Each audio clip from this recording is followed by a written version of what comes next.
Hello, it's time for Dr. Fixmaster. The latest thing we're going to cover is a problem that I've noticed with my 2006 Toyota Sienna minivan.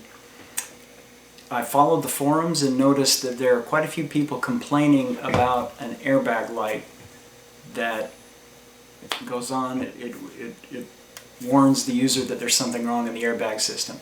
The airbag system is fairly complex. There's a lot of sensors, there's a lot of connectors. The wiring harness for it is fairly elaborate and goes in many places in the passenger compartment of the vehicle.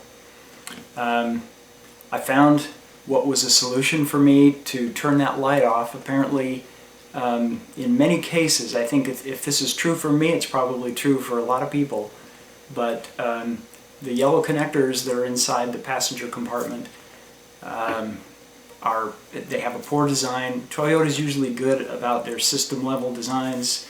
They're unusually reliable, but in this particular case, nothing's perfect. There's a weak link, or seems to be a weak link, in the connectors in the passenger compartment. I was able to fix the problem by messing around with the connectors. So I'm going to show you.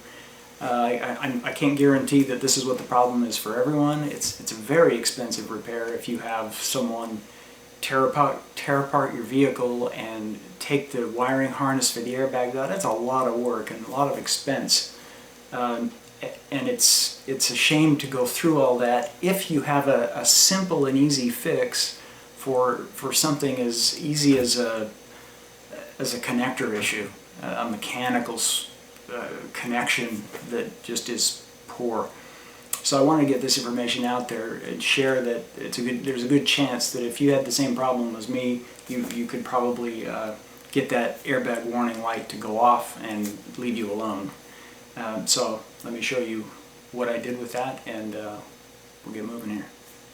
I'm upside down in my car looking at this connector. You can see it sitting there. If I just pull it straight out like this, it comes out pretty easily from that direction like that. On top of here, to figure out how to get, so these connectors are always kind of weird, but this one in particular, the way to get it unplugged is you take this white piece here and you slide it. You can see that motion there. If you slide that, I can't do it with two hands, but if you slide this piece of this connector up in that direction and then pull on this, it'll come out. I can't do it with one hand, but you get the idea. Here's a look inside of those two connector pieces.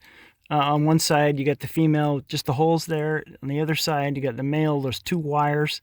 Really, whenever you see that airbag light, the first thing that you should wonder about is whether or not this connector is making contact. What I noticed is if I unplugged it, plugged it back in, a lot of times that airbag light would go off, wouldn't show up, wouldn't flash.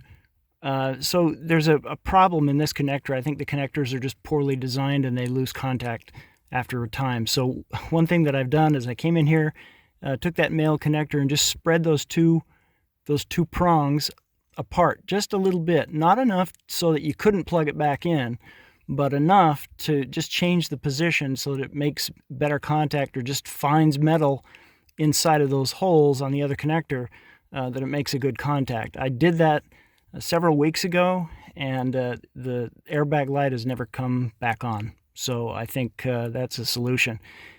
So if you have this problem, look under the passenger seat first. This is the one that was causing my problem, but I think there are a few of these connectors because the wiring harness for the airbags is pretty complex and they go around to a few places, but this was the one that was causing problems for me, the one in the passenger side. But any of the others, probably, I'm guessing if they have the same design, might have the same problem. Just fiddle around with those wires in there, the prongs, so that it makes better contact in there. And that has worked for me and has been fairly reliable. I haven't seen that light come back on again for a long time, and it looks like it's a good permanent fix.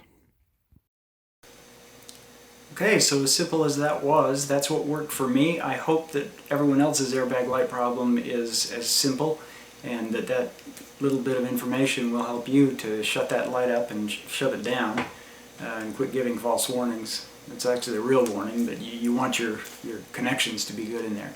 Once those are made and they're good, the system should perform as it was designed and not harass you with warning lights. So good luck with that. I hope that works for you as well, and happy fixing, and thank you for watching.